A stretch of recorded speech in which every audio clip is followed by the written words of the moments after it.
তোমরা আমাকে রক্ত দাও, আমি তোমাদের স্বাধীনতা দেব। এই একটি বাক্য যা আজও প্রতিটা ভারতীয়ের রক্তে আগুন ধরিয়ে দেয়। এই কণ্ঠস্বর কোনো সাধারণ নেতা ছিল না, এটি ছিল পরাধীন ভারতের এক গর্জনকারী সিংহের কণ্ঠস্বর।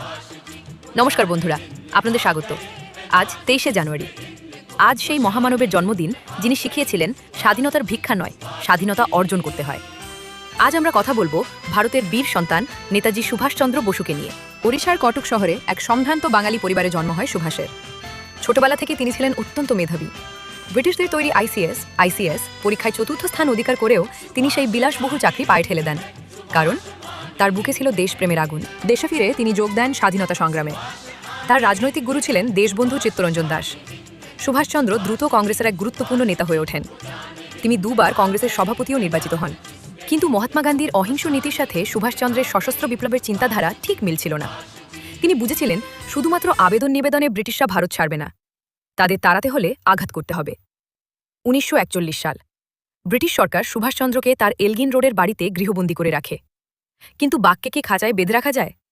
16ই জানুয়ারি গভীর রাতে এক রোমহর্ষক ছদ্মবেশ ধারণ করে তিনি পুলিশের চোখে ধুলো দিয়ে ভারত ত্যাগ করেন। এই ঘটনা ইতিহাসে মহানিষ্ক্রমণ নামে পরিচিত। কাবুল, মস্কো হয়ে তিনি পৌঁছান জার্মানিতে। এরপর এক দীর্ঘ সাবমেরিন যাত্রা শেষে তিনি পৌঁছান জাপানে। সেখানে মহান বিপ্লবী রাসবিহারী বসু তার হাতে তুলে দেন ইন্ডিয়ান ইন্ডিপেন্ডেন্স লীগ এবং আজাদ হিন্দ ফৌজের দায়িত্ব। সিঙ্গাপুরের মাটিতে দাঁড়িয়ে তিনি ডাক দিলেন, দিল্লি চলো। তৈরি হল ভারতের প্রথম স্বাধীন সরকার। গঠিত হল নারীদের নিয়ে বিশ্বের প্রথম সশস্ত্র বাহিনী, রানী ঝাঁসি রেজিমেন্ট। নেতাজির নেতৃত্বে আজাদ হিন্দ ফৌজ ব্রিটিশদের ওপর ঝাঁপিয়ে পড়ে। আন্দামান ও নিকোবর দ্বীপপুঞ্জ স্বাধীন করে সেখানে ভারতের তেরঙ্গা পতাকা ওড়ানো হয়। এরপর মণিপুরের ইম্ফল ও কোহিমা পর্যন্ত পৌঁছে গিয়েছিল তার সেনাবাহিনী।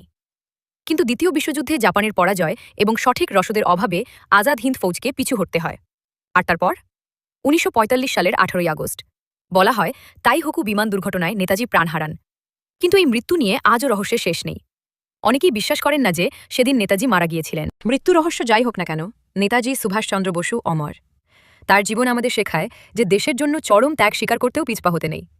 তিনি স্বপ্ন দেখেছিলেন এক ধর্মনিরপেক্ষ শক্তিশালী ভারতের, যেখানে হিন্দু, মুসলিম, শিখ, খ্রিস্টান সবাই কাঁধে কাঁধ মিলিয়ে লড়বে।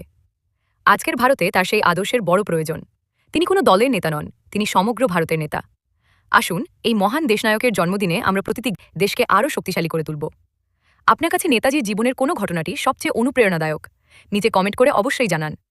ভিডিওটি ভালো লাগলে লাইক করুন এবং বন্ধুদের সাথে শেয়ার করুন, যাতে নেতাজির বীরগাথা সবার কাছে পৌঁছে যায়। এমন আরও ভিডিও দেখার জন্য আমাদের চ্যানেলটি সাবস্ক্রাইব করতে ভুলবেন না। জয় হিন্দ।